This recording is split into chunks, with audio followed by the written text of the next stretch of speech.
একা থাকার সিদ্ধান্ত আসলে মানুষ খুব সহজেই নেয় না ভাই।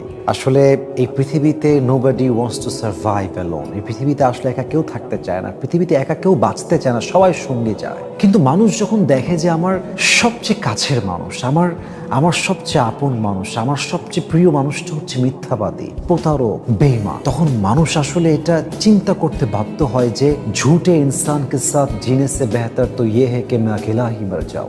আমি একা বাঁচবো, একা মরবো, তবু বেঈমানের সঙ্গে আমি থাকবো না। এটা মানুষ চিন্তা করতে বাধ্য হয় সময় সাপেক্ষে। এবং সত্য কথা কি জানেন যে সঙ্গী যদি আপনাকে স্বস্তি না দেয়, সেই সঙ্গীতে আপনি কি করবেন? সঙ্গী মানে হচ্ছে বিশ্বাসের জায়গা, সঙ্গী মানে হচ্ছে ভরসার জায়গা, সঙ্গী মানে হচ্ছে আমার সবচেয়ে স্বস্তির জায়গা। তো সেই সঙ্গী যদি বেঈমান না হয়, তবে সেই সঙ্গীর সঙ্গে বাঁচার চাইতে আজীবন একা বাঁচা উত্তম, একা মরাই উত্তম।